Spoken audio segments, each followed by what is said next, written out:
How's it going? Andrew here, and it is so good to have your company once again in another episode of the Creative Endeavour podcast. This is the podcast bringing you inspiring stories from creative professionals from around the world. And before I introduce this week's guest, I just want to take a quick minute, explain my absence. I've been away for a couple of months because I've had some life stuff going on, and I know so many people out there have had life stuff going on with everything that's happening in the world right now. It just seems so chaotic. So I'm going to try and do my best to create these creative distractions for us all and allow us to just get stuck into our work and maybe give some inspiration as well. So I'm looking forward to bringing my video content back on a little bit more of a regular basis. But that said, I've had a few life things going on, as well as some projects that I've been working on in the background. So in my absence from YouTube, I haven't been taking it easy or taking a break by any means. There's just been so much happening. But now, from here on out, I'm looking forward to bringing the Creative Endeavour back as a little bit more of a regular show, as well as my usual YouTube content that you've come to expect from me. So that said, there is something else that I want to announce. This is the very last episode of the Creative Endeavour to appear on this YouTube channel. I've now set up a brand new YouTube channel just for the Creative Endeavour. So if you enjoy this show and you like these long form conversations with artists from all over the place, then make sure you subscribe to that channel. It's called The Creative Endeavour, and the link can be found in the description box down below. In addition to the YouTube channel, I've also set up a BitChute channel as well, and you can find that link in the description box down below, and that's just for the Creative Endeavour. Now, I've been sitting on a few interviews here of the Creative Endeavour podcast. Some of these conversations I recorded a couple of months ago. So as we get into the nitty-gritty of the conversation, just bear in mind when we're talking about current events, this is already a couple of months old at least.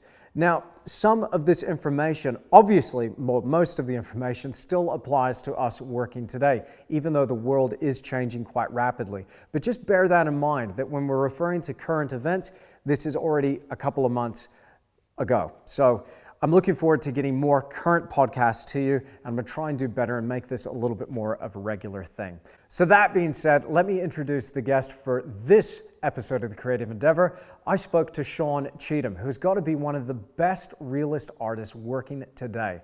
Now, I know that's a heck of a statement. He probably wouldn't like me saying that, but I just think this guy is so inspiring. He's one heck of a technician. He's got an amazing style, and his portraits and figurative works are just out of this world. I created a file full of figurative and portrait artists about 10 years ago to inspire me when I was working on stuff in the studio, and a couple of his images were in that file. So I've been aware of Sean for a long time. I've been looking up to him for a long time, so it was such a treat to get a chance to talk to him. Now, I wanted to ask Sean all about how he started his artistic journey, but also some of the things that are continuing to inspire him today, and how he makes it work as a business, and what are some of the things that he's going to be working on moving forward from here on out. This was a great conversation. I got so much out of it, and I hope you will too. So without further ado, here's Sean Cheetham in the Creative Endeavour.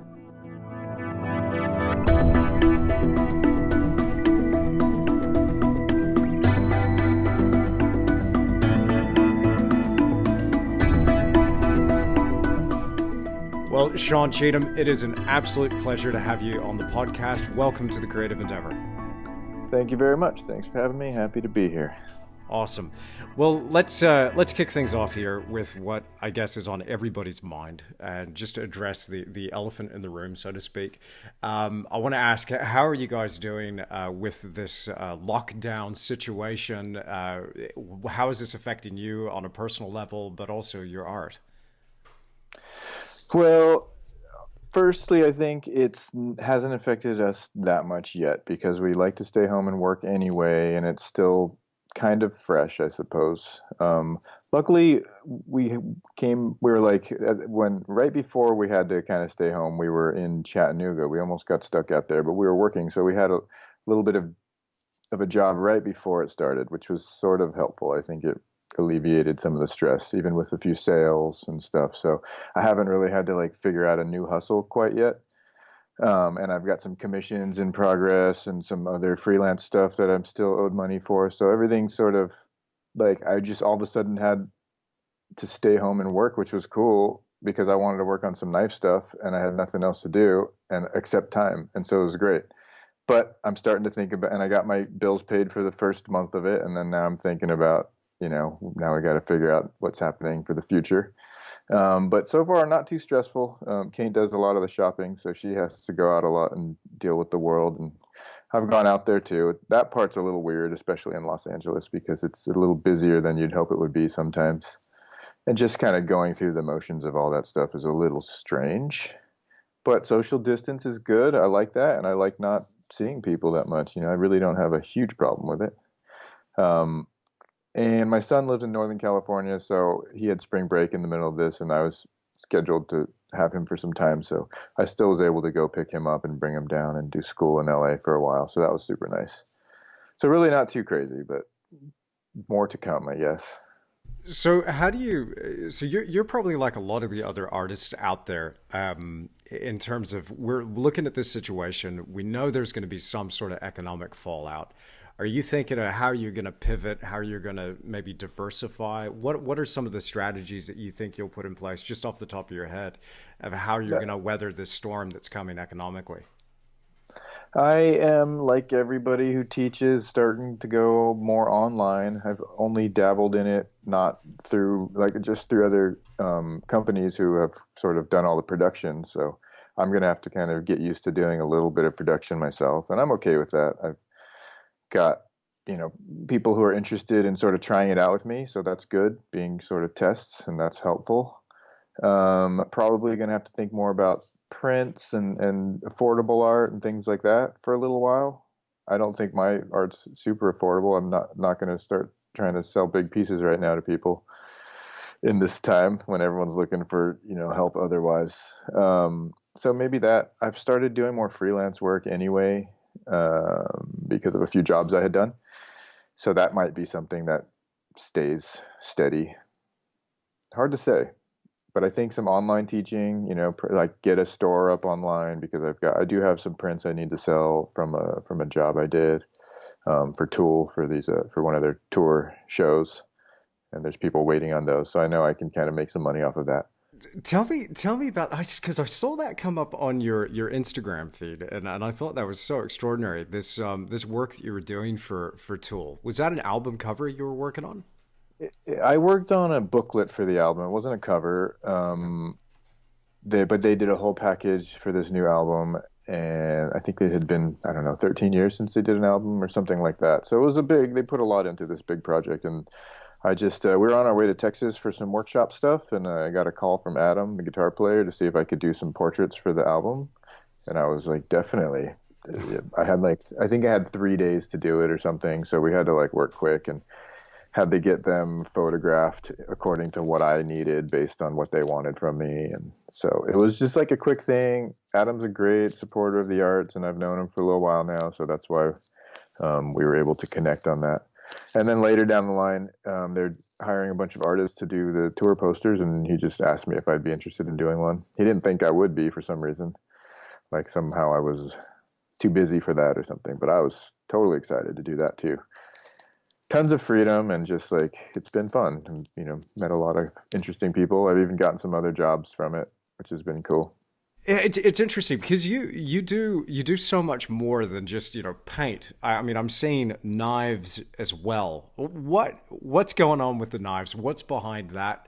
That's so interesting to see you kind of move from these amazing portrait and figurative works now into creating some like really exquisite pieces there.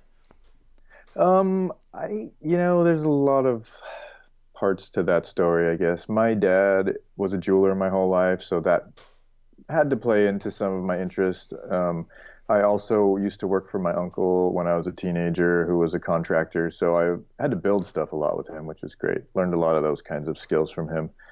And also, when I was a teenager, though, I had interest in like the Renaissance fair and things like that. And so with that uncle, we tried making swords with no knowledge of any metallurgy or anything, but just grinding steel to look like swords. And also made some chainmail. And another friend of my dad's was a sheet metal worker he just did sheet metal. So I was like, well, can we make like a Crusader helm or something like that? Because it was round. So I started doing that with him. So I've always kind of had this interest, and I've had a fascination with Japanese swords too for a long time, and studied them just in books. I thought it was really interesting.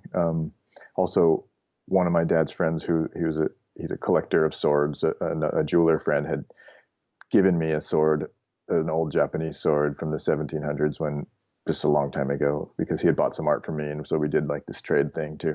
So that really piqued my interest for sure.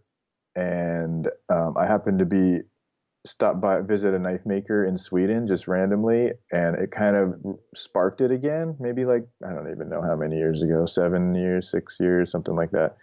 And I just realized it doesn't take that much gear, I guess, when I saw his setup to do this thing. So I started researching and found classes in LA and just took a blacksmithing class.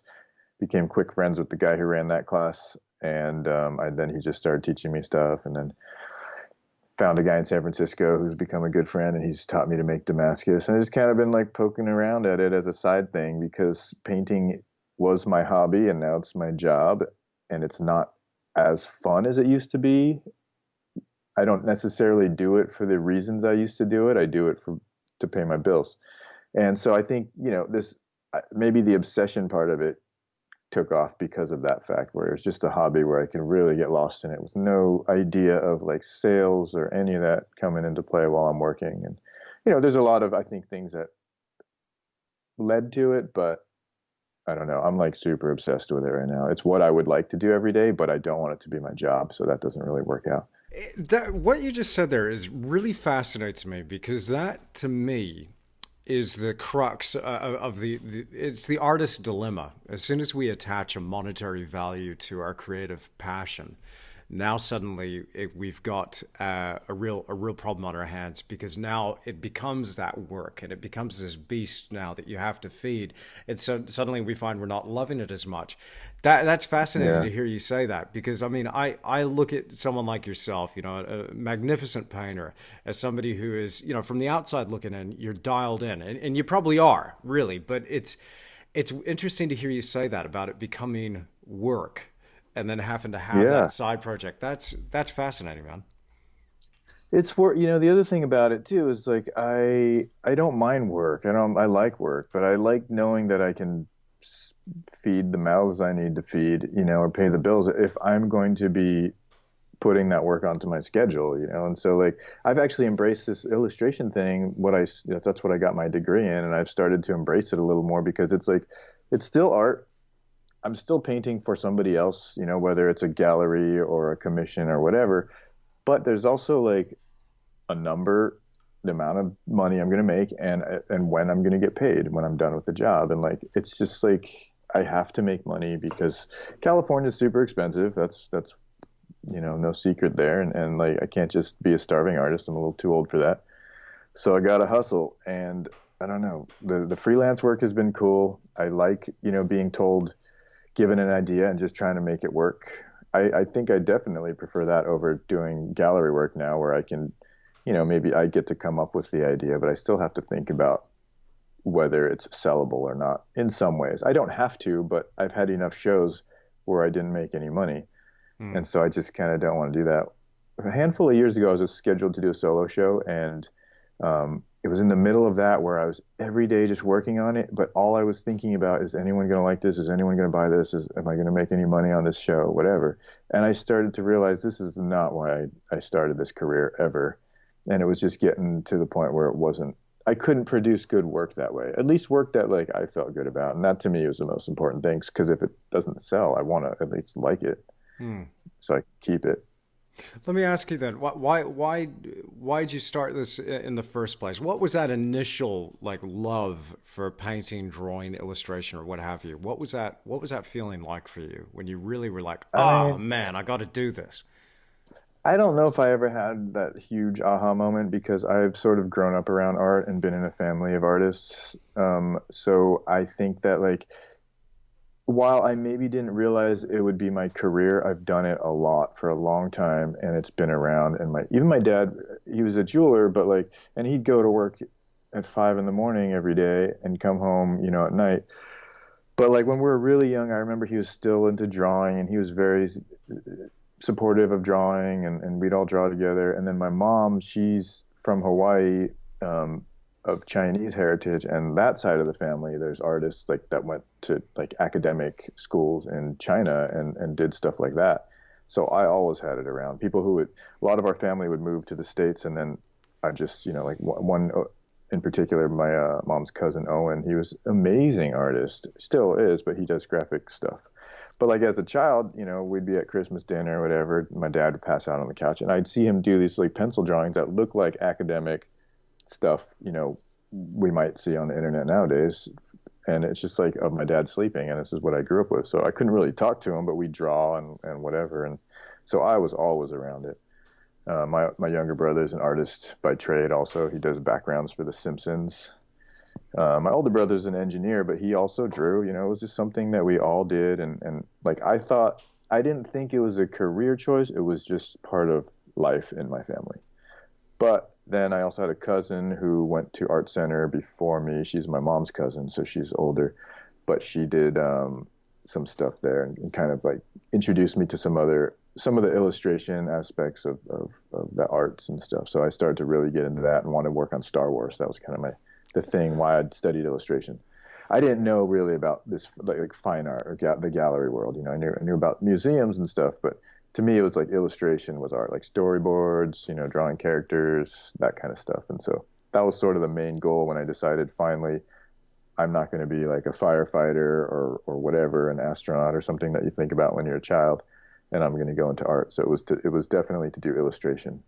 Hmm. So Star Wars was your thing growing up then, huh? So I say, yeah, yeah, I can imagine, yeah. somebody like you just, as a kid watching that and just going, wow, I want to paint the Millennium Falcon now. Yeah, I loved like seeing in the books like the guys that were painting, even the oil painted matte paintings for the backgrounds. Those were Oh, mind blowing. But just forget yeah, all about the it. Yeah. character drawings, those are insane. I'm Hmm. sure you love those. I mean, Oh, I can dude, see. yeah, 100%. My thing growing up was Alien. So Mm, I was like really obsessed with Giger at the time, but I was just constantly drawing Alien, and then it was Predator, and then a little bit of Star Wars stuff. But it was mostly I yeah, was just obsessed with the Xenomorph, obsessed with yeah, him. yeah, I don't yeah. know. Awesome. A dark childhood. My father let me watch the original, and yeah, shout out to dad. Let me watch the original when I was 6 years old. Nice. I don't think it did any permanent damage, but Yeah, it might have actually. It was inspiration, apparently. maybe. But it's a pretty dark movie for a kid to be watching. Oh Yeah. yeah, Yeah, but I find it fascinating, that the medium of film and the way they used to create those. I mean, now that it's all digital and there's an art form to that for sure. But I find it fascinating how it was painted by hand on yeah, glass plates, yeah. and you'd scratch a hole in So the cool. glass plate, and that's where the live action would occur. And I was just like, So what? insane. That's amazing. Yeah, those I have some of those books still, and they're just still unbelievable. Yeah, there was an artist that I had in my file, and I still have like, and I got to tell you, okay, a little bit of a fanboy moment here, Sean. I have this file that every computer that I've had, I've drug this file onto the desktop, and it's art inspiration, Okay. and I've got one of Yeah. your paintings in that file. Oh, cool. Amongst Yeah. several other living masters, but I also have like a lot of those glass plate paintings, matte paintings from Peter Ellenshaw and Treasure Island, and Ben Oh, Hur, and, cool. and of course Star Yeah. Wars and Nice. Alien and all these Dune. It's just fascinating Oh, yeah. how and that I don't know about you, but that to me that was the first real wake up call for me about what was possible with paint, that you could actually trick somebody into believing that it was real. And it's like, somebody did Yeah. that by hand? What? Yeah. Yeah. Definitely. I don't even know when I really looked into the art of that stuff. I'm starting to feel a little old, so it's hard to remember, how like how long ago something was, where those feelings changed or whatever. But also, I there was a guy, Eric Tiemens. I don't know if you know that guy, but he does some painting stuff, and he was working. He worked for George Lucas and worked on Star Wars. It was at the time, like in the late '90s, mid to late '90s, when I met him because I graduated high school and was having to think about college, and that's when my cousin, she was engaged to him at the time, and he was working on Star Wars. He was like big time, George's right hand man and stuff. So I got exposed to that world a little bit through him, and that kind of made me feel like this thing as a career is possible. And so he was the guy really that kind of, I think, made me think that I could do, like, there's a career in this. And like, I really looked up to that part of him. That didn't work out with them. So I kind of lost touch with him for a little while, but like, that was one of the inspirations. And he went to Art Center too, but he was really working on Star Wars, and he's in all the books in the art of Star Wars since the, like, when they did the remakes or whatever they were, when they redid the original ones, I think from back then. Yeah, that's fascinating. I still remember that time. Like that happened when they remade those originals. That happened right about the time I was a senior in high school. They started bringing out the Okay. new digitized. I think we might be the same age roughly. I don't know. Do you mind me asking how old you are, Sean? I'm 42. Okay, roughly within the same ballpark, I guess. I guess, but yeah, Okay. I still remember that time and going. But I also grew up with the original. But there was something so beautiful about the that gritty quality of the way they did things by like physically blowing up plastic models in a studio and Yeah, filming it. I Like think that they was so cool. distort those. They ruined those movies when they did the digital stuff. I was excited because Yeah, I think I was in college at Art Center. So, it's like all people who grew up with Star Wars. We got to go see them, and it was exciting to go see that stuff again. And it, the effects weren't that great. I don't feel like they did an improvement, but it was still fun that they were back in theaters, and like there yeah, was that hype again, for yeah. sure. And then when they started doing the prequels or whatever, I don't remember which order they go in, but that I kind of was in college for that too, and those were okay, I guess, but No, then they weren't. no, they weren't at all. Pretty Stop. terrible. That's true. Like the whole Jar Jar Binks. Yeah, the truth is I hate those. I don't watch those ever. Those are my least favorite. And I haven't even really watched a bunch of the new ones because they're just not that good anymore. I do feel like during that time, like that's when it started to be with the prequels where it just started to be eye candy, but too much. Just like technology was more present, and I feel like they ruined those movies. Like the original movies had so much solitude and open space, and then those prequels were like every inch of the screen was filled with something moving around. But again, like some of it, like I was exciting. Like Darth Maul was kind of exciting during that time, but then every other character was terrible or something. It was Yeah. again just still like writing Star Wars was fun, but looking back, I will not watch those movies. Too many whiners. I guess they've always had whiny characters, but it seems to get Whiners. worse. Okay. Whiners, yeah. Like what's his name? That little Anakin kid was such a little whiner the whole time. Little crybabies, but I guess Luke Skywalker Walker always was too. He had a little whiny voice, that guy. He started off pretty whiny right there in the beginning. Yeah, Yeah, yeah, but ended up being a complete badass in the end, I think. Um, that's true.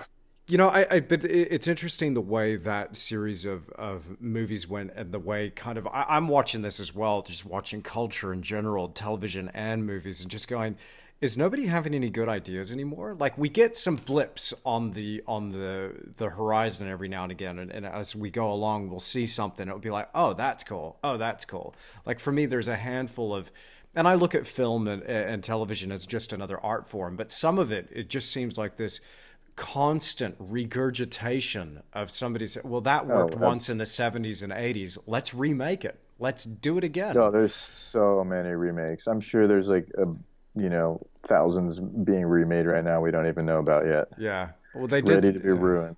they did the Dark Crystal. I refuse to watch the Dark Crystal. I refuse. Oh God, I didn't even know they did that. Dude, a Netflix special of the Dark Crystal has been brought out. I think it's Netflix, or I don't know. I canceled all my subscriptions. I'm like, I'm not watching this garbage anymore.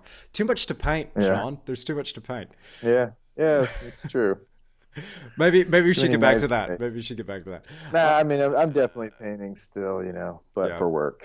Yeah. So let me ask you.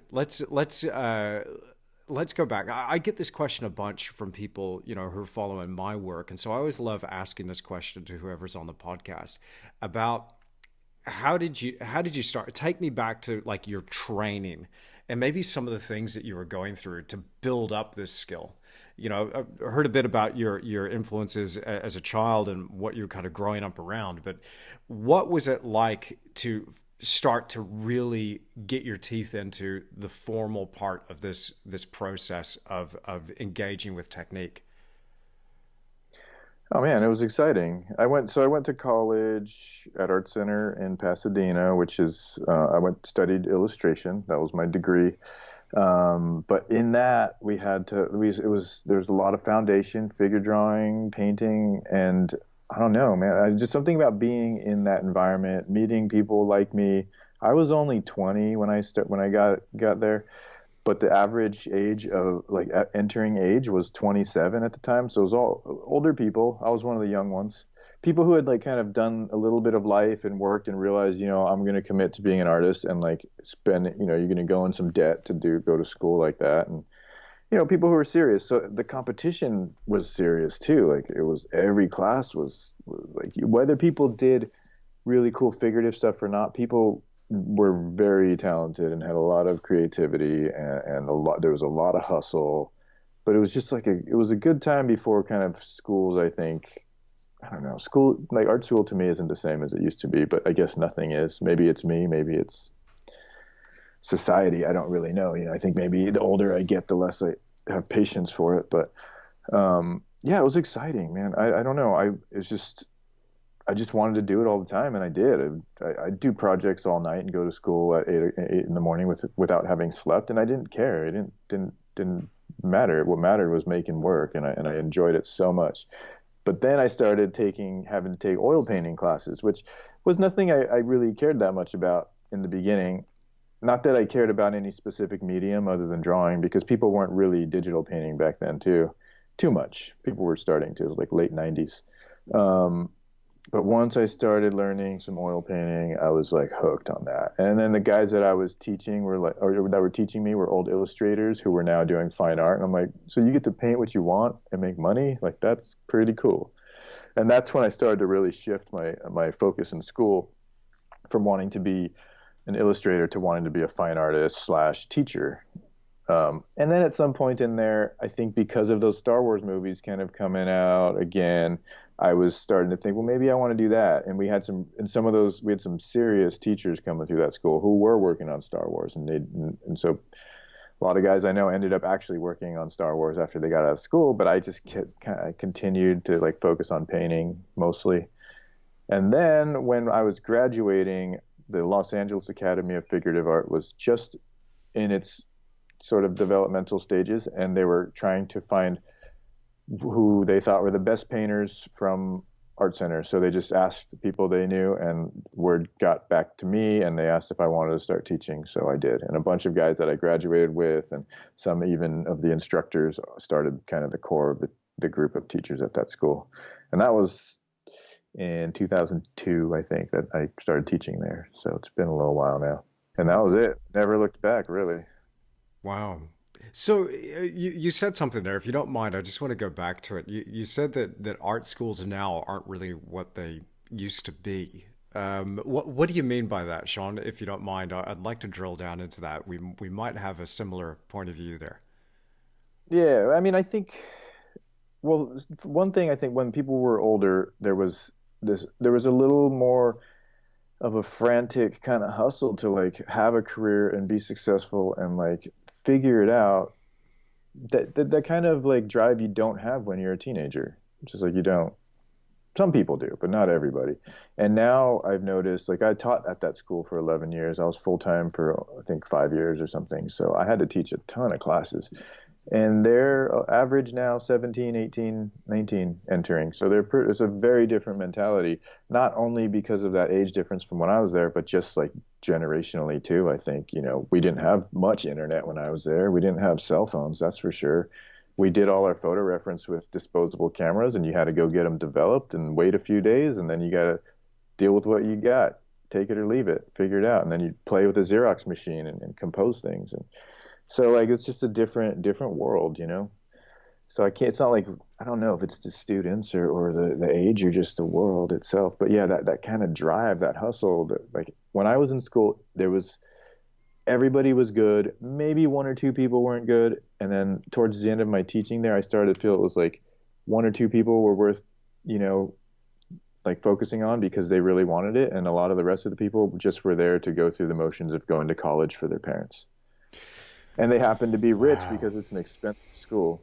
You know, Yeah. you can't like in a school like that, like I think it's about $65,000 a year, What? and it's at least that. When I left, it was 20 something, 20, about 20 per term, and they do 3 a year. So that was 60 for the tuition. No dorms, no nothing else. That's just pure tuition.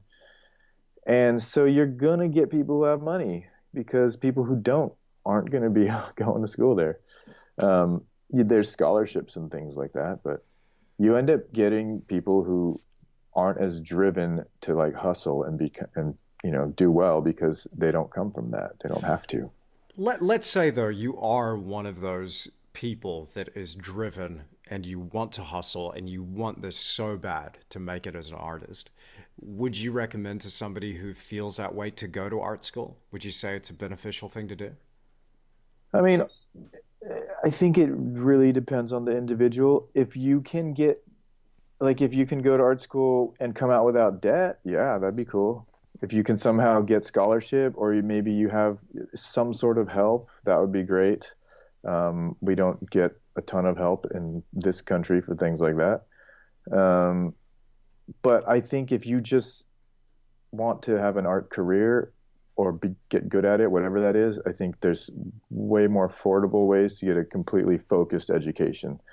Almost any artist you like is going to be teaching classes, sort of. I mean, I feel like nowadays. So you can learn from each person you want to learn from for a fraction of the cost, and you still don't need a degree. I mean, no one's ever asked me for my degree. Oh, me My too. my dog, yeah, it's like the FedEx guy threw it over the fence, and we had a pit bull at the time, and he chewed it open and then chewed the pack. And it's like I sent that to my parents. It's like still got the chewed up corner on the nice outside, but like literally that's what it was worth. I think the connections I made in school, were good, and the work, the sort of I think the sort of work ethic I learned at the time I was in school was important too because people hustled, people worked hard, teachers worked hard, students worked hard. It was inspiring, and I made my lifelong friends there. I've got some friends from like high school days or whatever, but most of my core friends come from like my college years and like having been through this kind of thing together, coming up together or whatever. That's So awesome. I got a lot out of it, but I don't think I would say the skills, some of the skills, but also like I said, like I always kind of drew and always came from that and always had sort of an ability to draw in my family. Even my son, like he's an insane artist, like well above where I was at his age, even though I was doing it all the time. But now it's like the tools he has and just like the fact that, I have a ton of art around and things like that. And I'm always working like it to him. I don't have to teach him. He doesn't want me to teach him. He mostly wants to teach me, but he's like a sponge and it's just like scary. Like he could be a working artist, now really with some of the stuff that he's doing. He's too young, but How old's your it's like son? it's in the blood. He's 10. 10. So Oh, maybe gee. maybe in 5 years, five Yeah. years I'll have him doing some freelance work. But yeah, he's like it's absolutely in his blood. There's no doubt about that. He is a freak of nature, and I think it's just like there's a lot of it in the genes.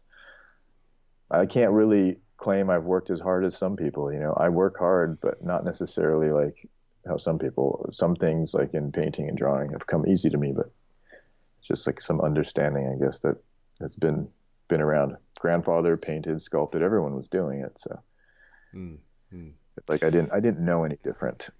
Yeah.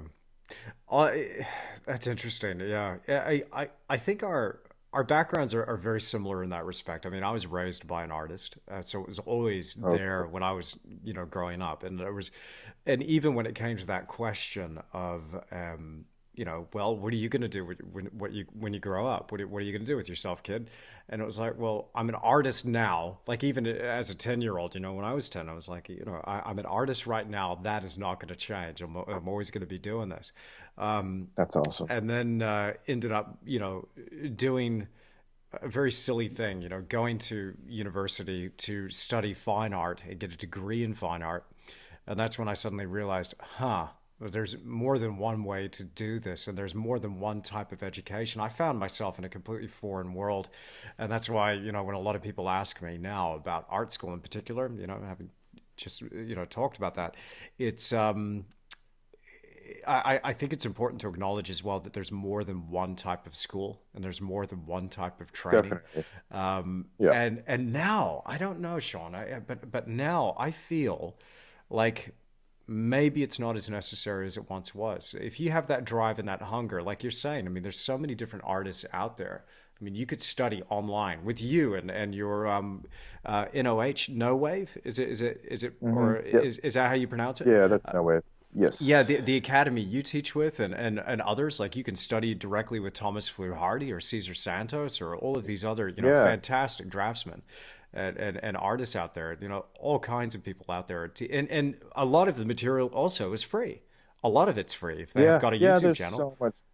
I mean, that's how I learned so much about knives, the generosity of all these people that in that world, it's the same. There's so much free information if you want to look for it. Hmm. It's not even that hard to find. But yeah, and then also there's guys that, a lot of guys do the traveling workshops. So they're going to show up in your town or your country or whatever, probably. I mean, I know I'm traveling all over the world, so I'm near somebody at some point if people want to take classes and like that part's better. And then if you're and when you're studying with people, like if you go to a university, you're going to get a lot of classes and other teachers that might not do anything for you or mean anything for your career. But like if you study with somebody you like and they like you and your work, then I've given a lot of little jobs to students over the years. My best, either my TAs at school or students I had that were good and I think could handle it. I would hand off jobs if it was necessary, and I got jobs that way. I got into galleries that way. So it was more about connections. And I don't think art school is necessary for connections, but more so I think in university you get less concentration of good art instructors anyway. Hmm. Maybe at an art school you might like I had a good amount of great teachers while I went, really inspiring teachers in my time at art school. It's ones that got me jobs, ones that screwed me over in jobs, whatever. But like those were all learning experiences, and they all came from that. As far as them teaching me how to draw better, a little bit, but barely. That was more just practice.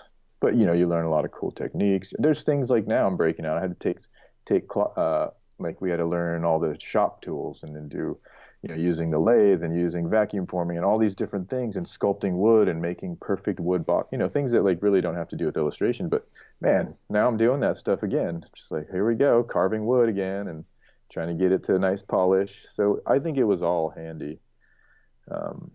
But I don't think it's the way to do it.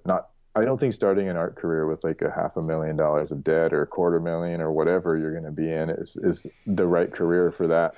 I just can't see the sense in it at all. At No, all, like makes no any sense. debt at all, and I think it really highlights the business models that a lot of these institutions are running. They make money out of having students, and Totally. yeah, there's this pressure and this push to get more and more people into their doors. But like what you said, I mean, no one has ever asked me to show my degree ever. Never. Yeah, And not it's once. kind of disappointing. I kind of like, oh, don't you want to see my piece of paper? I'm qualified, man. Yeah, I got a gold stamp. I know it's Yeah, crazy, but exactly. it's I do. One of my buddies, he remembered the quote, but one of the teachers at school said, "A good portfolio opens doors. That's all that matters. Your work. 100%. Yeah. That's all that matters. That's all they want to see. They don't care if you went to Art Center. I mean, maybe they do. And even if you like took some classes and dropped out, you could still put Art Center on your education. You don't have to put the degree name. I've seen that too. That might help. I don't know. Just say Yeah. education art center, took some night classes there or something, but whatever. But absolutely, a good portfolio will get you the job well before your degree will do anything for you, It's other than the debt part.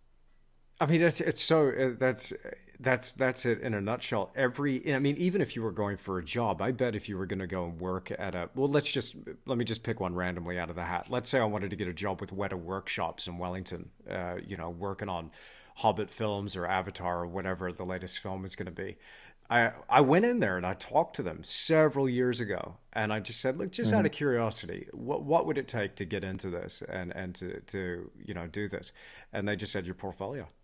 Just what can you do? Yeah, of What can you course. do? Like Right. not where did you study? What did you learn? What piece of paper do you have? What can you draw? What can you paint? Yeah. What's your mind look like? Like 100%. how can you? That's the proof right there. And Yeah. I think the most important aspect there then is just a, sheer will and work ethic, right? Yeah. And that's something you can't always teach. You can inspire people to work harder, but that's either there, or it's not, I feel like, for the most part. But yeah, it's your portfolio, really. That's why I think my son's probably just going to start working when he's a teenager Yeah. because his portfolio already stacked and like I don't know, and he's not slowing down. Like I don't even he doesn't live with me or live with us at all. So like nowadays we can because he doesn't have to go to school anymore, which is cool. Um, but yeah, he's just on it all day, every day, whether I'm around or not. He's making something. He's just his brain is on fire with it, and so I love it. I'll keep kind of nurturing it, but I don't like push it. I don't. I never make him do art. It's just like if he wants to do it, then we'll do it. Most of the time, it's him forcing me to do something, and I'll do it. And I won't ever say no because I want to just like help him figure it out. But most of the time, he's making me do it. I'm not making him do it. That's awesome. That's awesome. That's one driven guy right there. That's cool. That's cool. Yeah, he's What what just inspired. what kind of stuff does he love to draw and paint? I mean, he's really all over the place. Like this, he was here for like a week and a half, and we were doing schoolwork, and he's really gotten into skateboarding recently, so he's doing a little bit of skateboard graphics and stuff, and he's great on the iPad as far as just illustrating anything. He did a bunch of cool like kind of cute vegetables that were really highly kind of modeled, but like with little happy faces and stuff, kind of similar to somebody we saw on Instagram. But then he's just like knocking them out. It'd be like a 10-minute illustration that looks finished, but you can't believe he only took 10 minutes. And it records it on the iPad. So you're like, seriously, in 10 minutes, you're going to do something like that. I'm going to put you to work. You can make a lot of money quickly. But then we do like we did animations. Like I might post it later, but we did like a little we'll do like animation, like fight battle animations where we do stick figures. He does one, I do the other, and we sort of like move until one attacks and kind of defend, and it's kind of fun. We just go through that.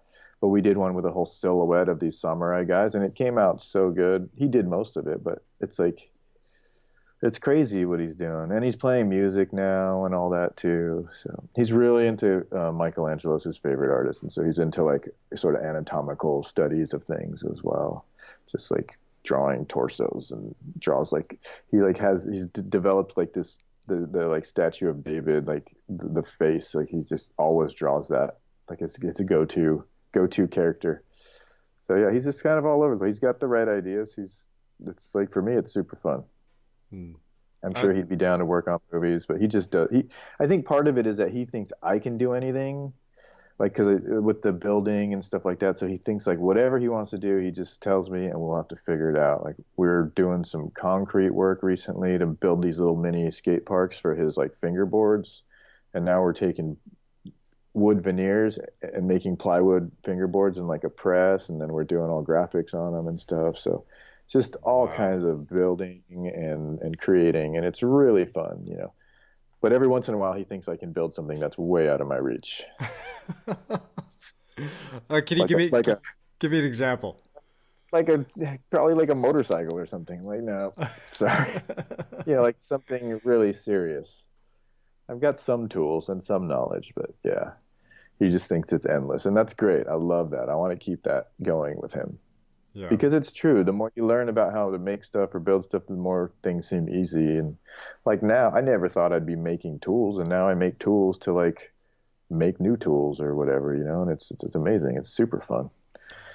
Yeah, I saw a I'm pretty sure I saw this. I'm hoping I didn't imagine or dream this, but I saw probably the most beautiful palette knife ever on I your have it sitting right here. yeah, show me. Okay, so I wasn't just imagining things. I remember just Yeah, going, I've got damn, a that is couple. badass. So I I'm learning to forge. This is one I made like a while ago, so you can see some of the patterning and stuff. Ah, wow. Yeah, so I just figured, that I forge knives. I might as well forge a palette knife because I had a little cut off from a billet I made a kitchen knife out of. So when I was at the forge, I just started pounding one out and just to see if I could get it to spring and all that and Awesome. work that small. And then the one I did more recently, I'm kind of learning more about Damascus and how to kind of make it prettier. And it was another piece of cut off of some Damascus from another knife, and I just more forging. So this is it at its like kind of pre-handle stage. This will go into the handle and be glued, and it's Awesome. just sort of all one piece of steel. That is I don't gorgeous. even use I don't even use palette knives at all. Well, I'll use it. But Send it since to it's like me. a, I know I got a lot of people like, well, I'll take it. I use them to clean up, but I figured, I might as well make one of the tools that is part of the kit, and if I can kind of get this to work out, maybe I can start selling them. But like for just this blade, I've spent 3 days because I had to forge it, then grind it, then heat treat it, and then a lot of finishing, polishing to bring out the Damascus through acids and coffee and all kinds of stuff. Wow. So like for me to do that as a business is ridiculous. If someone wants to pay me my day rate for a palette knife, then they're going to be somebody who's very rich and probably not going to use the palette knife. But as far as making these for artists, I don't think it's going to happen unless I hire someone else to make them for me, and then it's just kind of not that thing anymore. Yeah. So we're talking a $5,000 palette knife or thereabouts, right? Maybe. I mean, I could probably knock one out in a couple days for 2,000. I don't know, but we'll see. Oh wow. And the Okay. thing is, I love putting the Damascus like patterns on them, because it's just unique. And if I'm gonna make something one of a kind, I might as well. But it's terrible for a surface to paint with or mix with because it leaves the texture. There's ways to make the pattern show up without the texture, but I figured, if it's gonna be a unique handmade palette knife, it'll have a unique handmade footprint too. Yeah. Might as well. It's not your everyday user, I suppose. It's not the car that you drive every day. It's your weekend car, or maybe it's the one you just hang on the wall, but it functions well. So That's cool. Yeah. Very cool. Very yeah, cool. So we're jumping around a little bit here, but I just want to. Anytime I have the opportunity to talk to somebody like yourself, Sean, I kind of want to get a little bit more of a snapshot and a kind of an insight into how your art business, and again, current global situation to one side, but a bit of a snapshot as to how your art business works. And I want to ask you about galleries and how you found your experience working with galleries because you seem to be, and forgive me if I've got this wrong, but you seem to be an artist who's very much occupying both spaces as somebody that will do work on a one-on-one basis, but then also somebody who is represented and highly respected within that world as well. How do you manage both of those things? I think when I got out of school, galleries were pretty relevant still. The internet was still kind of it wasn't at all new, but it wasn't like it is today. So I was still handing out business cards. I was still having to send handwritten letters to galleries or whatever back then. So, it was the way. It was what you had to do if you wanted to do that thing when I was getting out of school, and I respected that, and it was fine. And I had galleries. I remember it was like, well, you never show with another gallery that's in the same area, or you never sell outside of a gallery. All these little things that like galleries sort of treated as their etiquette or whatever, but I never really dug that either. I was always just kind of like, you guys, I'm not signing that contract. I'll show with you. Yeah, we'll do 50%, but I'm going to show here too, and I'll show there. I'll be respectful, in maybe one town and within a few months or something. But like, I never really wanted to buy into that like gallery etiquette or like, don't sell outside of the gallery to collectors. Every collector wants to buy outside of the gallery. Every collector wants to go, and I kind of respect it. I mean, we'll go to the gallery and buy the painting. Since then I've collected a lot of like contacts from collectors, and so like over the years I just started when I in between galleries or whatever I'd have them come straight to me, and I just started to realize like at some point I was selling more than all my galleries combined, so I didn't really need to like rely on that as much. It didn't seem right to rely on that when they didn't guarantee me anything except that they were going to take 50% if they sold something, and that never feels good. Whether like I would hate selling little studies where like maybe I would make a couple grand, but then I was like then or even if it was like in the 1,500 range or something, but then I get half, it's like now I'm just getting like $750. I'd rather keep the piece. But then you get into like a $40,000 painting, and it's like, whoa, now they get $20,000 for doing nothing. I'm, just kind of like, so for me now, like I'll do some gallery shows because they're good. And the most recent gallery I've shown with was Maxwell Alexander, and they do a smaller percentage, and they're way cool. It's more like working with peers, and I appreciate that. But other than that, like I'm kind of out of the gallery scene. I actually was supposed to have a solo show at Maxwell Alexander this year, and I just kept having to push it off because I kept having to take jobs that I knew were going to pay me. And in the meantime, I was just like not working on that show, not inspired really to like sit down and do that because I had to pay bills and work. And so that I ended up canceling it indefinitely and just might not revisit. We'll see. I just don't know anymore about like doing a solo show in a traditional sense. Kind of glad I didn't do it now, considering like a lot of the solo shows are having to go online anyway. It's like, well, I can do that too. I don't need a gallery to do it for me.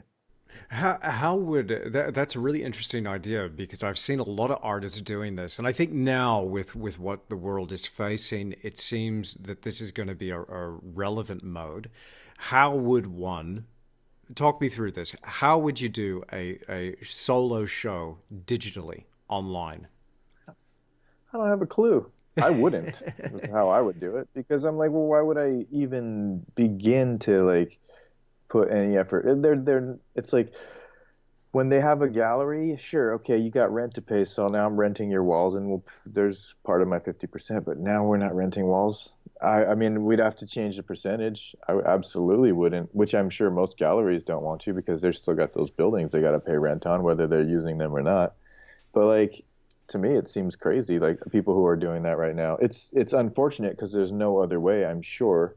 But like, I hope they're changing the percentages because that's really unfair if they're still taking 50% and dealing with all that. Well, that's if you're doing your solo digital show through a gallery, which I think would be Okay, insane. so But well, let's say you were doing it yourself as a solo artist, Sean Cheatham. If you were to say, and again, like this, I'm asking you because I'm an artist that doesn't like solo shows. I think they're problematic. They don't make any business sense whatsoever.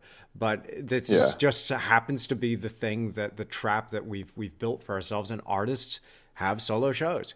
So, like, if you were right, going to do totally. that as a working artist and have your own solo show digitally, what would be some of the ways that you would go about that independent away from the gallery? Oh God, I don't even know if I'd even want to do that. I mean, I would Yeah, just put up a store, just put up a store with prices, I guess. yeah. I'm even trying to figure that out because I don't always think it's great to put prices on the internet, like not all the prices. It's a It tough doesn't one. look cool to have I mean, you add to cart $45,000 seems pretty ridiculous. Like no one's doing that, so why even have it on there? It just makes you look ridiculous. Yeah. But also, like, I do come from a time when like there weren't so many people selling on the internet. There's a lot of amazing, talented artists out there selling stuff for prices I would never sell my work for because I don't come from that. Like, I am not dropping my prices 75% because everyone else is selling for lower. I'm kind of old school a little bit, and so I have to stick to it, but it does hurt me now because I can't just post up. Even my studies are more expensive than people's sort of finished pieces a lot, and it makes me feel kind of weird.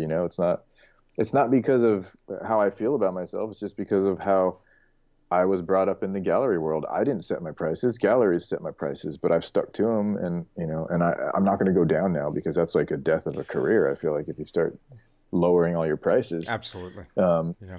but at some point maybe you have to. But that's what I like about the deals outside of galleries. I can give a better price, and I still make more money, and they can get a better deal, and then you can develop a better relationship and connection with the collectors. Mm. Galleries hate that, of course, because then it just shows that they're useless, and a Mm. lot of them are. Um, I mean, Yeah. not all of them. I've had important relationships with galleries that have helped my career, and I cherish those. But like a lot of the galleries I've gone through just wanted to make their 50%.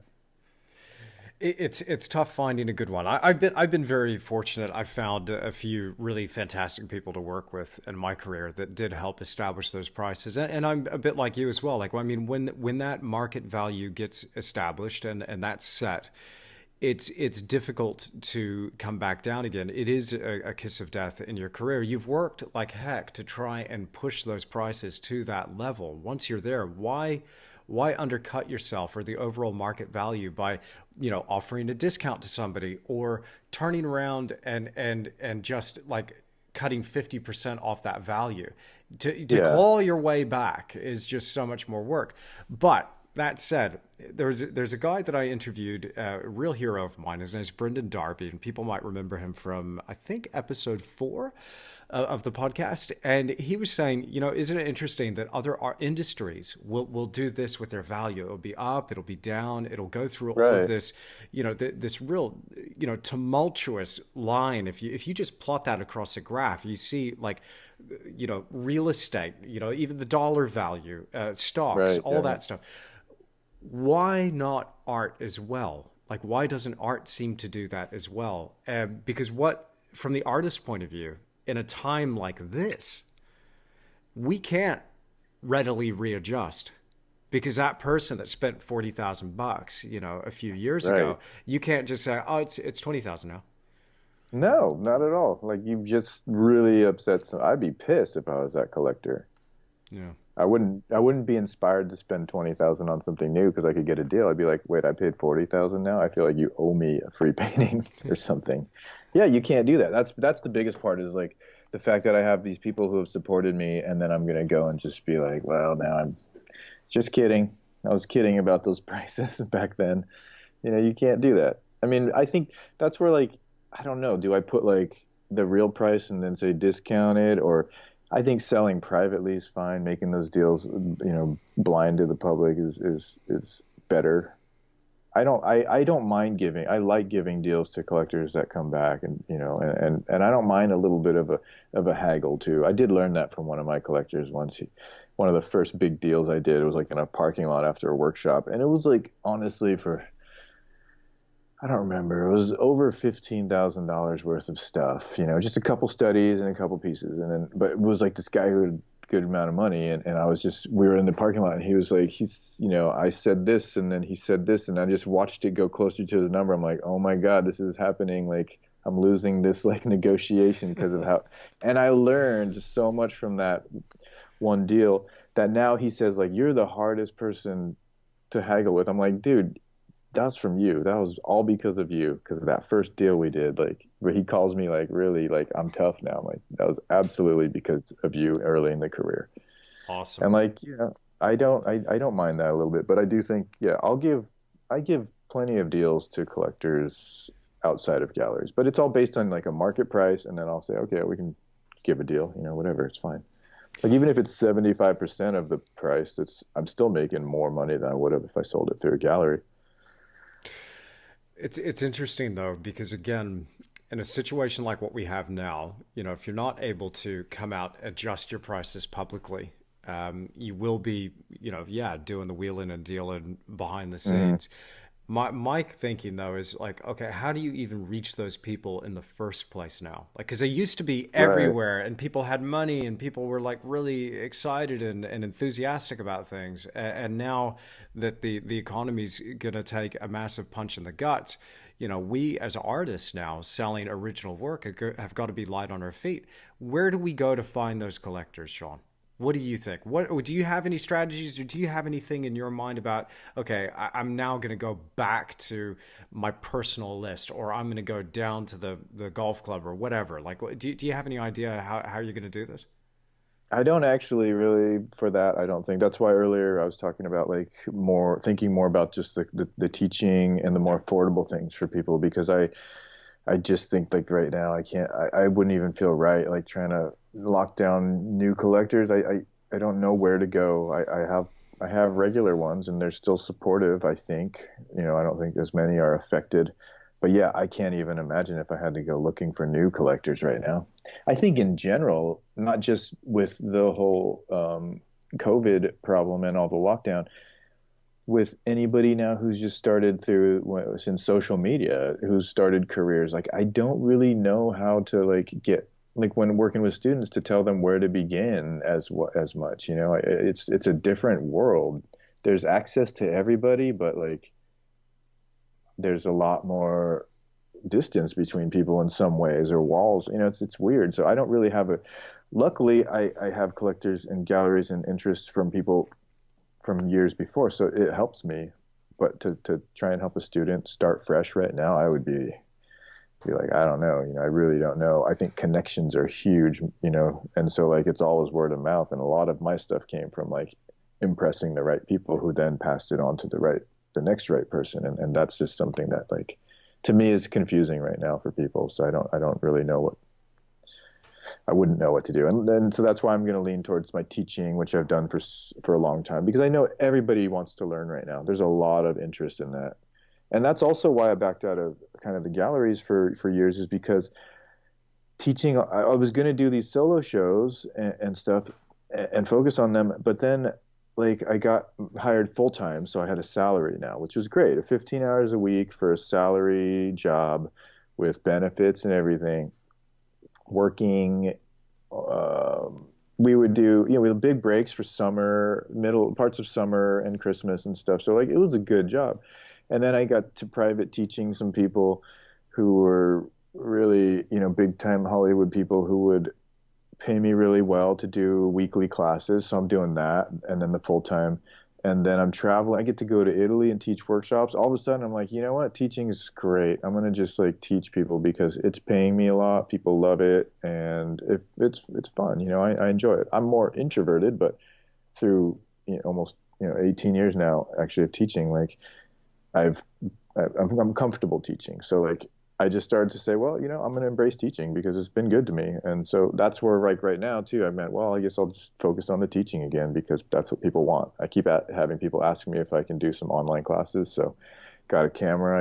I'm going to try a few out this week and see how it goes, and maybe start uploading videos, but I got to deal with that part of it that I'm not used to. But I have a lot of like Procreate footage and stuff saved, and I love doing that. And so if I can kind of teach in a more digital way, I think it'll work best for the medium, and then I'll figure out how to do the oil stuff too. But honestly, I still just want to make knives, but I know that's not realistic. Unless I start selling them, I'm going to have to start actually responding to those people that want to buy them. Wow. Yeah. Yeah. Well, the knives are a thing of beauty, but again, you got to have your side passion, right? I mean, that the whole Yeah, idea behind that was to have something that wasn't work. yeah, very much so. But Yeah. I guess at some point I'm going to have way too many knives to even like I'll just have to start selling them off, which will be fine.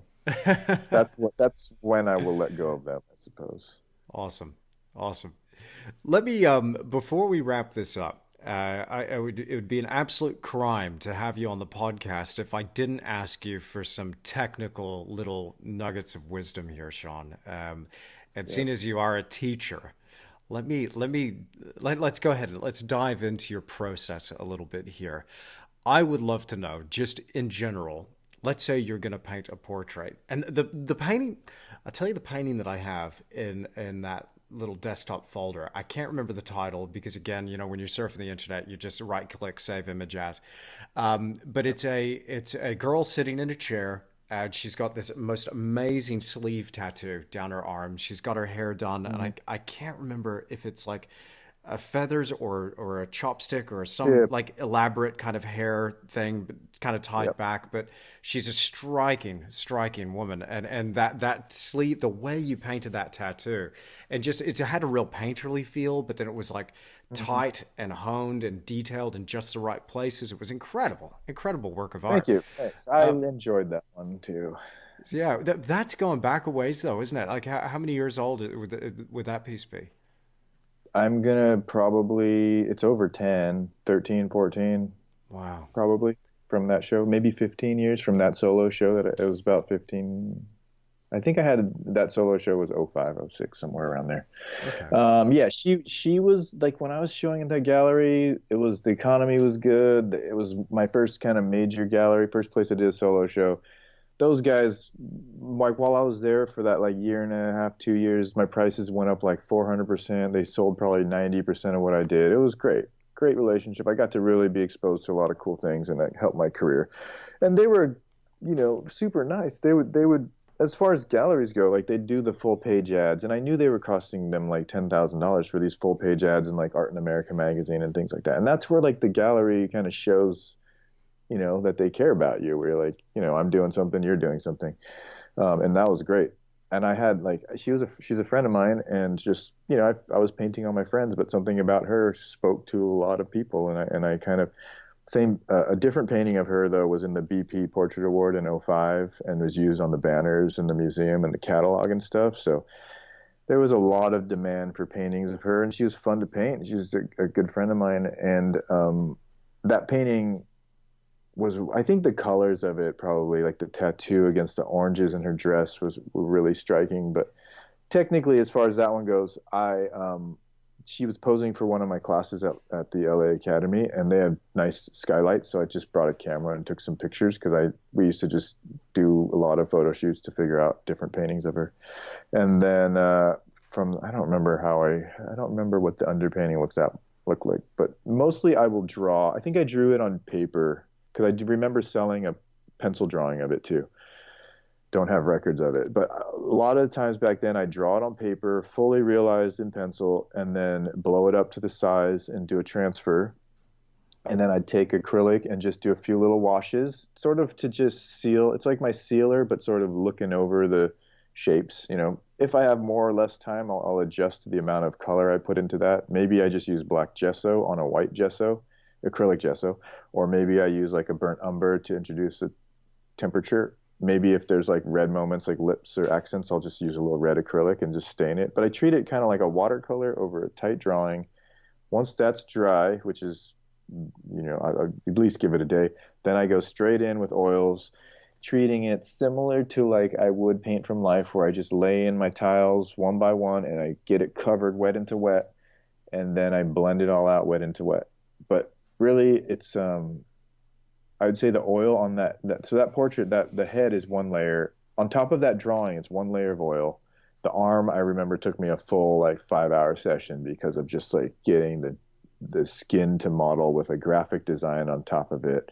I had a way that I'd figured out to do that too, just by kind of painting it very boldly with as if it was like don't appear that great when they look too sharp. So I would paint it really sharp, and then take like I would get like my little brushes. I don't have any right here, but when they start to get damaged and they fray and they start to turn out, they just become mini fan brushes. So then I draw it really graphic and tight and let it sit for a while, so it just got kind of absorbed into the ground. And I just take those brushes and kind of tap at it, and it bleeds out the tattoo. But it's all realized in sort of direct paint, and that just kind of controls the edges between it. And so the face is the same thing. Like paint like with sort of tiles or direct marks, wet into wet on top of the acrylic stuff, and then just take those beat up brushes that are now miniature fan brushes and just feather them until they look more realistic, just removing the transitional kind of edges here and there Awesome. wherever I want. So, It's a very fast way to do it. so essentially, it's just one layer of oil then over your acrylic underpainting. Yeah, Just one layer of oil. yeah. I Wow. pretty much only paint one layer of oil because I trained so much alla prima painting. Going to school at Art Center, we never did a painting from life that was more than one sitting of 5 hours. So my training is purely in that. My long pose drawing was 20 minutes. We never did a full drawing for 5 hours in a class, let alone for like weeks on end. It was like fast stuff, illustration, quick sketch, and learning to paint wet and wet into wet. And then so that's a kind of an illustration approach in some way, really focusing on the underpainting, underdrawing, whatever you're doing, and having that be the thing that sort of guides where the finish is going. I'm not sitting there being painterly and trying to figure it out in oil paint. I've already figured it out in Photoshop, in the photography, in the underdrawing, in the acrylic. Then when I'm doing oil, it's just like a job, just boom, boom, boom, as fast as I can go. I'm not doing it to like try and prove anything about speed, but like that's just the training. Time is money as an illustrator, so I've learned to paint quickly. That's fantastic. What do you say to those snot-nosed critics who say you shouldn't be painting or drawing from photographs? I don't care. I mean, the people are definitely surprised when they find out every single one of my gallery pieces is painted from photographs. Like, I don't. There's a lot of that. There's a lot. There's also like the guys that only use like natural hair brushes. Mine are nylon. I'm fine with nylon. I don't care.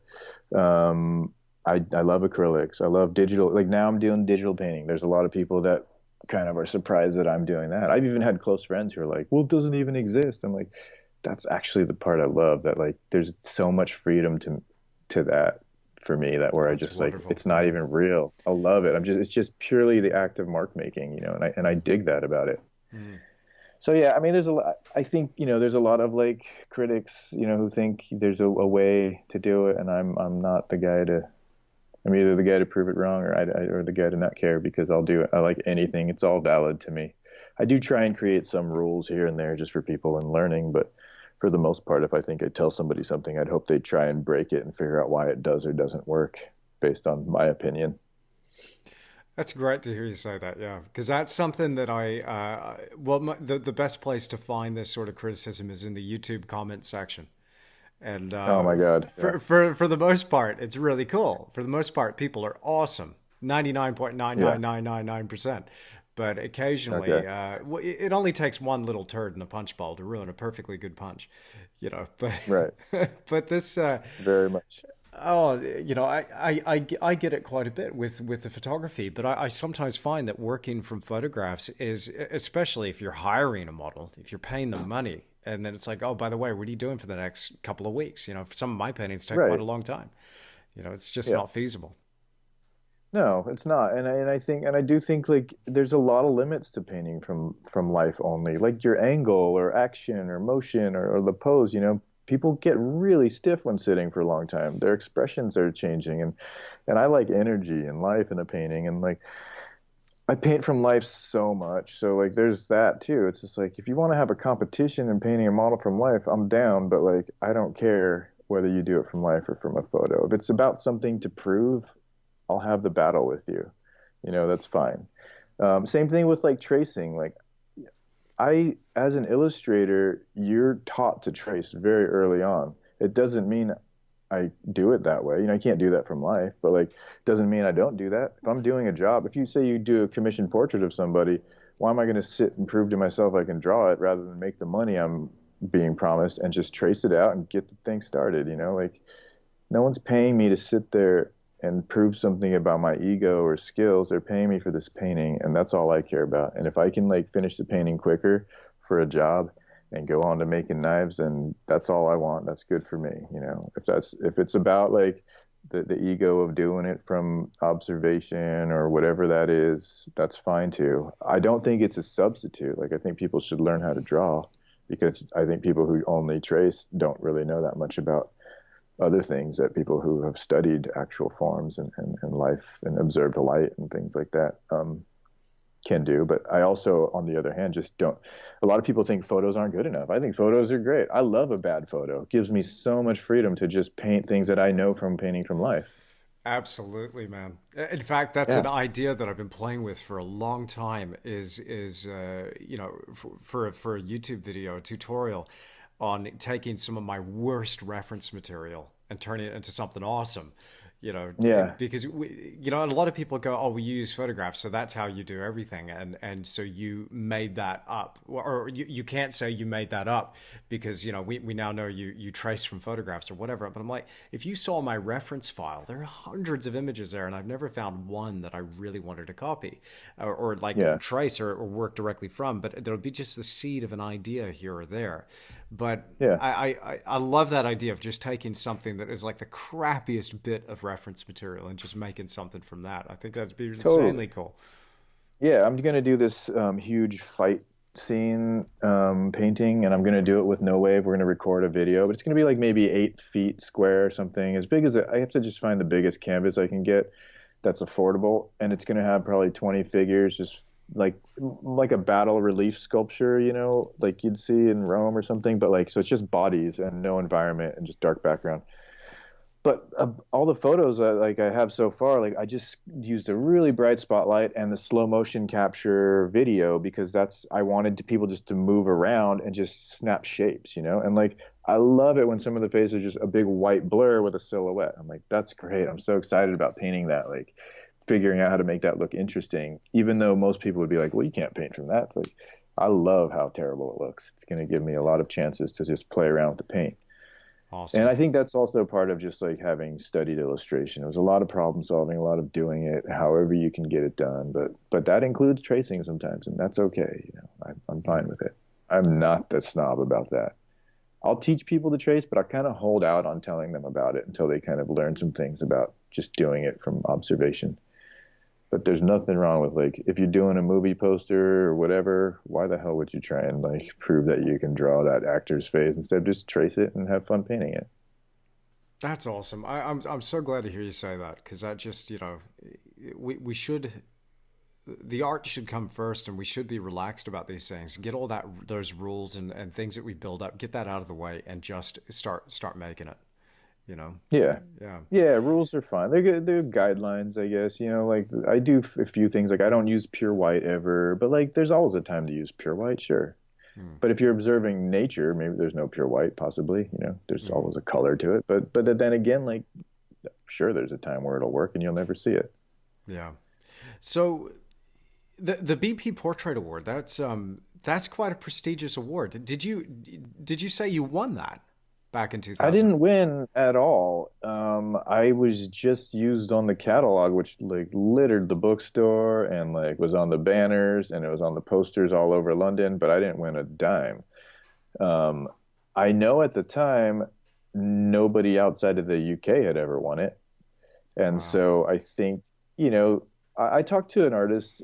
I became friends with a guy who had been in it many times, an older guy, and he was like, "Yeah, there's no way they would let an American win it." I'm like, oh, okay, just wanted to make sure it was politics and not something else because they used me for all advertising. So in some way, that was like I'm sure a lot of exposure and helpful, but I didn't get to go see it. I couldn't afford to go out there. I didn't. If I won the money, I might have been able to go out there. But at the time, Wow. it was the dollar was weak and the pound was strong, and it was 25,000 pounds, which was 50,000 US dollars, and like it was a huge prize. Cost me a lot of money to get this tiny little painting there and back because they also didn't allow at the time that you had to hand deliver your paintings unwrapped. I'm like, well, what's that mean? They're like, I don't know, figure it out. If you want to submit from the US, you got to figure it out. So I had to ship it to some art company who I paid to like unpackage it and hand deliver it. That wasn't even something they did, but I talked to a guy who said they could do it for me. And Wow. it ended up costing me so much money to get this little painting there and back, and I didn't win anything. And I'm sure I got exposure, but it's hard to know now what I got out of it. Other Well, than a lot of people thinking I won, but I didn't win. I my haven't my submitted. apologies. I mean, I think I was assuming that as well because yeah. Okay, my bad, Sean. Oh no, But it's fine. No, no, totally. I'm fine with that. I think yeah, it's funny. It's funny that they do that. They still do it, so it's cool that they give all the advertising to somebody that they don't find is worthy of a prize. I don't quite understand it, but I would yeah, think first place should be the one that gets advertised and gets all the money. Would make the most sense. yeah. Would you enter again? I would. It's easier now. You just submit digitally, which is really cool. And then if you get to make it to the next round. I submitted to the one in the US. They have the Outwin Bootchever or whatever that one's at the Smithsonian. That one's cool too because it's a digital thing. And I like their thing because if you get past that first digital round, they send a courier to pick up, package, insure everything. All you gotta do is hand over the painting unwrapped. That's Right, cool. right. But I'm really good at like not winning competitions. Like, I think the only art competition I ever won was when I was 10 for like a Pinocchio thing. Got first place. That's the Wow. last time. Isn't that something? So you've entered a few, but you've come up. I've entered, yeah, but or grants and things, things that I know a lot of people who have gotten, I just don't get them. I'm just like, I don't know what to do. I don't, am I overqualified, underqualified? Am I talking too much? Is my work too like dark and weird for certain venues, which I have experienced? Yeah, But yeah, it's just like the more of those I do, the less of them I want to do. fair enough. Unless any of them had ever paid me, but I think I've never won a dime, so I can it relate. doesn't make me want to do it again. Yeah, Yeah, yeah. I've entered many. I've never won one. The only award I've ever yeah, won was given to me in high school. It was called the Alina Brady Art Award back in the day from Applecross Senior High School in Perth in Western Australia, and quite nice. proud of that award. And I know a little bit about Alina's story. but she was a particularly dedicated student in the art department at this high school, and she unfortunately died very young. And they created this award to go to whoever showed either promise or was really dedicated to their art. But it was something that was awarded by other students to give to the kid who they thought was probably the weird art kid, and I was that kid. So I was just like, well, let's give it to this guy. But I'm proud of that award. I mean, if that's the only award I ever win, I'm totally cool with that. Now I just screw them. I'm not even going to enter now. And maybe it's a little bit like throwing my toys out of the pram and just going, screw you guys. I'm going home. I'm not doing this. Yeah, that's kind of how I feel about the whole thing. Yeah, a couple, especially with some of the grants. Like there's a few grants that I had tried for, and it's just like I've had friends who get them, and they're a lot of money, and then it's just like, God, and I don't want to write. I'm not a writer. But that's all it is writing and then gathering. I'm not good at organizing my files. Trying to get all my stuff photographed and everything too. So it's just like, I don't know. It's not the work I want to do, but I know it'd be helpful. Well, look, Sean, this has been great, having a chance to chat with you and finally meet you. As I said, I'm a huge fan. I love your work. I love what you're doing, not only with your paintings and drawings, but the teaching and also the knives. Huge fan of that. Maybe I can get, if not a little study or a painting one day, maybe I can buy a knife off you, one of those signature palette knives. Yeah, that'd be cool. Yeah. That would be awesome. Well, really appreciate you having me on. Awesome, man. Well, thank you for being on this episode of the Creative Endeavor. Thank you very much. You're welcome. Well, I really hope that you've enjoyed this episode of the Creative Endeavor podcast, and a huge thank you to Sean Cheetham for joining me. Now, you can find more of Sean's work on Instagram at Sean Cheetham, and you can also find him on his website, www.seancheethamfineart.com. Make sure you click those links. They can be found in the description down below. Now again, remember, this is the last episode of the Creative Endeavor to appear on this channel. Make sure you check out those alternative channels for future episodes of the Creative Endeavor. You'll find those links down below as well. It's been such a pleasure having your company once again. I look forward to being with you again very soon in another episode of the Creative Endeavor.